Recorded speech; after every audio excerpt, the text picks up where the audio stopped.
Hey guys, PIEGUYRULZ here, and wow, just, just wow! Like Gravity Falls is such a fantastic show. It gets so many things right, and it makes so many things just so cool. It's hard to build something up in the way that Gravity Falls does, and still be satisfying once, whatever they've been building up actually happens. But they managed to do it. I mean, this was beautiful. Like you don't get episodes like this from other shows. You don't get episodes where just everything is just tossed out. You burn the books. Like the books, the whole icon of the series. Just burn them. You turn to stone the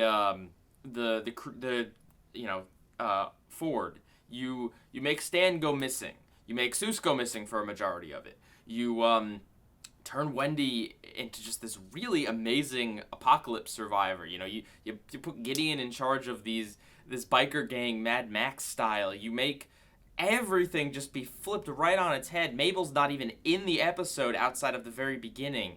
The Time Baby murdered. They explicitly say he's been killed. It's not like, Bill sent them to another dimension or something. Killed. And I'm not saying that can't be undone, but just like they explicitly say that the show just goes there. It opens up. You don't see any of the main characters. You just see, outside of Mabel, you just see the events unfold. Just all this weirdness come at you right at once, and then the theme song hits, and it's for the first few seconds it's normal, and then everything turns twisted. The demons and the seeing Dipper's skeleton in the intro, like that's creepy. That's cool. I'm glad that they're airing this around Halloween. Like this is so fitting. So let me get in and talk a little bit more in detail about some of this stuff. So it turns out Blendon did have something is up with the Time Police and everything. Well, I guess it was up with the Time Police. So that they're definitely still gonna be, or Blendon at least, is still gonna be playing some kind of part in this. So maybe they will discuss how the time travel fits in with everything. If the future is the future and everything, maybe they'll go into it. The creatures themselves, Bill's minions. I was noticing that a few of them were related back to Grunkle Stan in some way. Like he has dentures, and one of the monsters is anthropomorphic teeth. He's got the 8-ball cane thing, and one of the monsters has 8-ball eyes. And then there's a loaf of bread monster, which I don't know. Old people need fiber. No, but it is kind of interesting. I am wondering if there's going to be something. I don't know, more to that. There seems to be a connection there, but of course it could all just be a part of just the weirdness of it all. Like the 8-ball fries, like that's a cool concept. It's a cool art concept. Let's see what else. They've got tons of cameos in this episode. The Manly Minotaur, the gnomes. The head of the Blind Eye Society is literally a head on the stick shift of Bill's vehicle. Toby Determined is a part of the episode. And of course the Time Police and everything. They are slowly but surely bringing kind of everything back, even if it's just for a cameo. Oh, Rumble McSkirmish gets a cameo. There's also a Transformers reference where Bill's transforming a car and he's like, roll out! It's just like kind of weird. I'm surprised at how fast they got Ford out of the picture. I mean, it makes sense, but Bill, that would be Bill's number one concern. But just story-wise, it's kind of surprising. If you know anything about the typical hero's journey, and this fits into Ford telling Dipper he's a hero and he should be a hero and all this. If you know anything about the hero's journey, it's a typical plot structure of a lot of epics. Star Wars follows it to a T. But towards the end of the hero's journey, the hero must stand alone. Well, even before that, the hero loses the mentor. That's when Obi-Wan is struck down or whatever. And that's kind of where Dipper gets. He loses his mentor. But then he gains new friends along the way, and then if it follows anything like that, the hero must face the final thing by himself, or maybe in this case he'll face the final challenge with Mabel. But it's just kind of interesting how they're definitely kind of sticking to that plot format. Let's see. I like the comedy in this too. Like the fact that it was still funny. I mean, that's pretty awesome. Like Gideon commenting that he doesn't have a neck.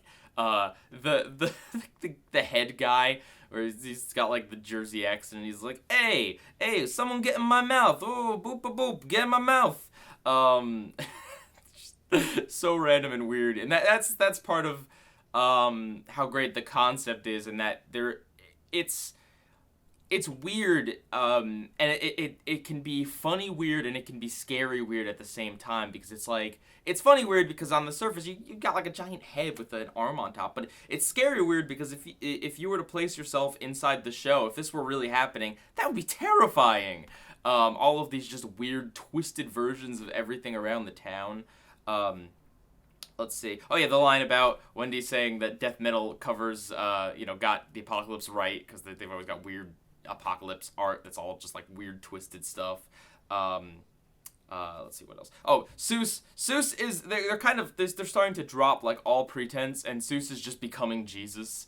There's always been people have kind of been putting out like little fan theories, not that he actually is Jesus, but that he's slowly becoming very much like Jesus, where he became a zombie in the first episode of season 2, and then they brought him back to life, and he's a handyman, and his name is is Jesus or whatever. It's Jesus.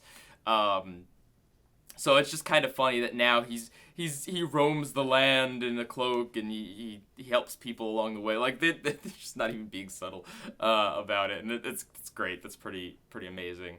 And Wendy was so cool in this episode.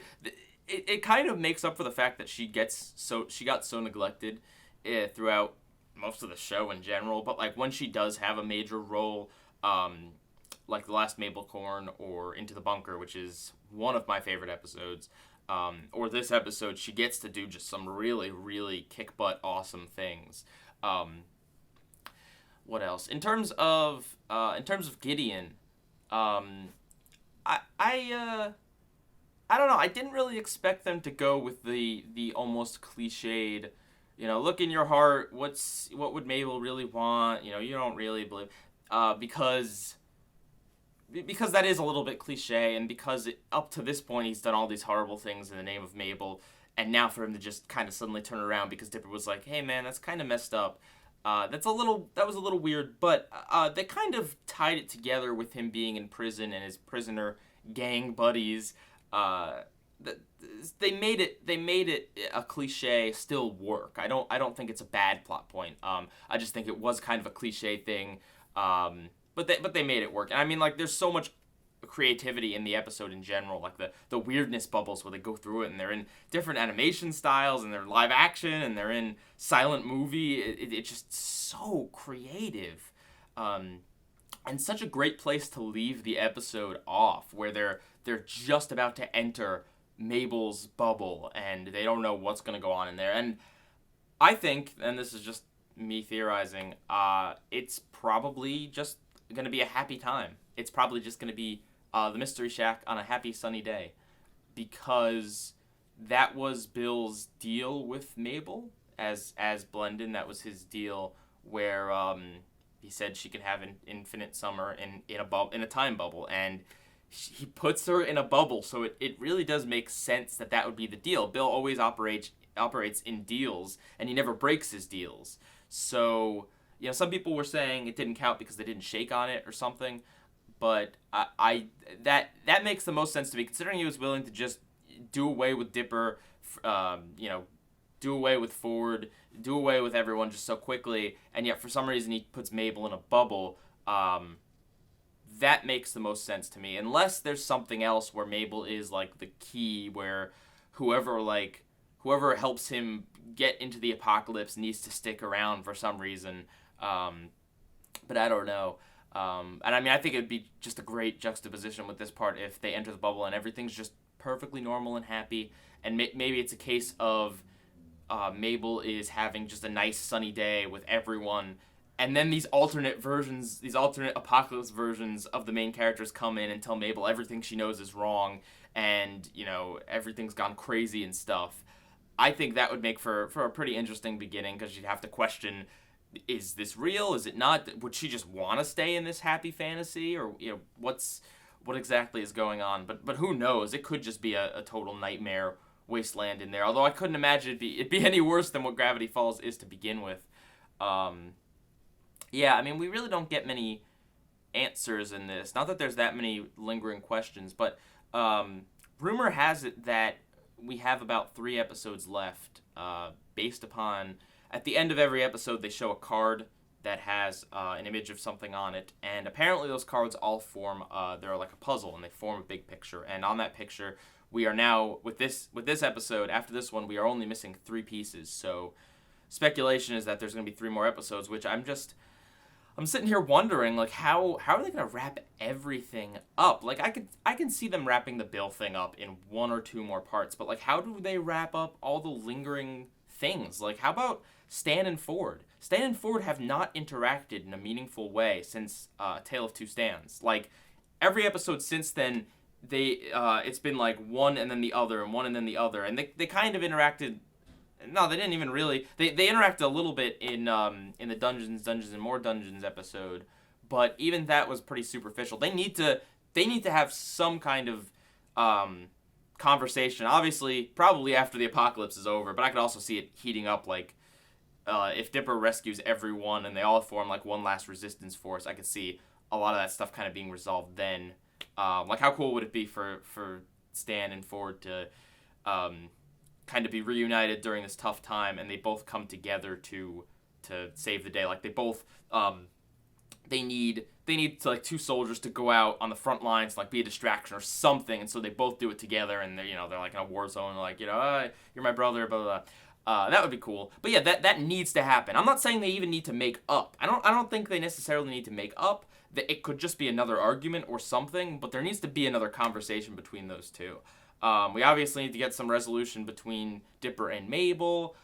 We need to kind of maybe get more about like Pacifica. Like, a few of the other side characters need, I'd say, just a little more resolution. I'm not sure if like another 1 or 2 parts of the apocalypse and then maybe one last episode would be enough to tie it all together. Again, we don't know if we're getting a 3rd season, and after everything that's happened lately, I'm thinking it's probably just going to be 2 seasons, but who knows, man. One thing I like about Bill, too, that they do in this episode is that they have him take on many different colors and forms and stuff, and, like, that's really cool when you have a character that's supposed to be kind of otherworldly, and you have him just constantly being in a state of flux. Oh, man, like, and they do so many cool things with him, like, his hat is apparently, like, literally a part of his body. It's a part of his flesh when he becomes a flesh person, in the physical form or whatever.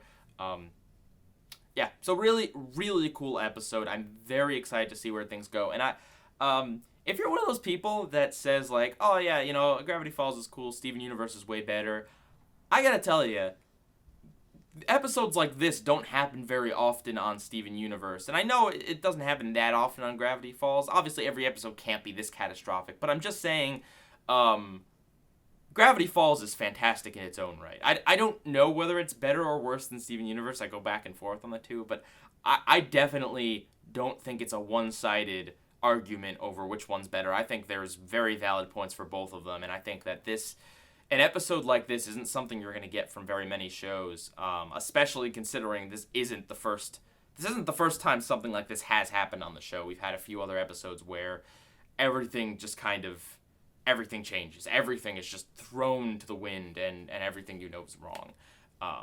So yeah, let me know what you guys thought of the episode. I'm very excited to see when the next one is. Yeah, PIEGUYRULZ, out.